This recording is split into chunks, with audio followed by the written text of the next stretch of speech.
Each according to the dictates of his own conscience. Chacun d'après sa propre conscience. Ce n'est pas vraiment clair. Mais si, bien sûr que ça l'est. Cela veut juste dire que tu peux pratiquer ta religion comme tu l'entends, sans contrainte. Le titre du tableau le signale.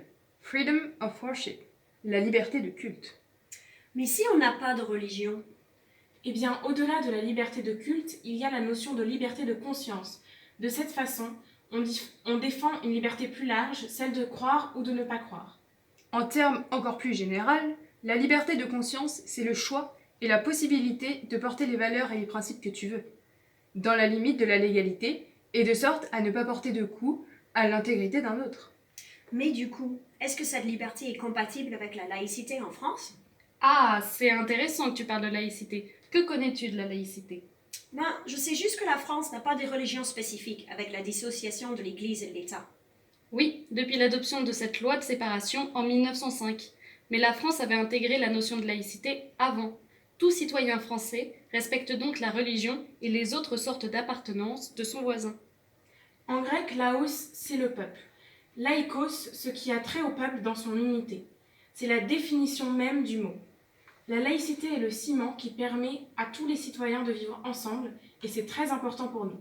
Oui, donc nous n'avons pas le droit d'exprimer nos convictions religieuses.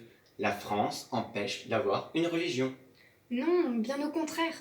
Elle essaie de protéger le droit de chacun.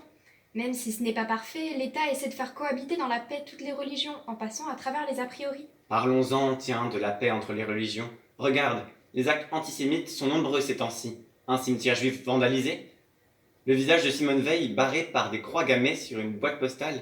C'est de la paix, ça? Et les musulmans, on en parle? Eux aussi sont régulièrement victimes de préjugés, qui peuvent être lourds au quotidien.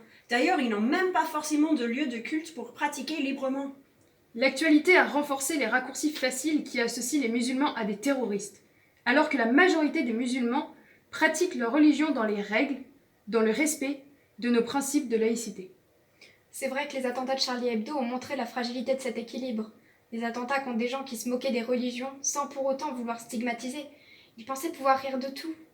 Mais toutes ces personnes, qu'elles soient musulmanes, juives, chrétiennes, protestantes ou même hindouistes, toutes ces personnes font partie de la France. Le principe de laïcité le prouve. De toute façon, la religion chrétienne fait partie de l'héritage français. On ne pourra rien changer. Regardons l'élan de solidarité à la suite de l'incendie de Notre-Dame. Même au-delà des frontières, cela fait partie du patrimoine. La preuve qu'on peut construire un avenir sain tous ensemble. Entre religieux, pratiquants ou non, et athées en général, il faut des messages de tolérance pour protéger cette liberté de conscience. Il y a plein d'artistes qui ont essayé de passer ce message, chacun à leur manière. Oh, voilà les touristes! Eh bien, espérons qu'ils comprennent le sens du tableau.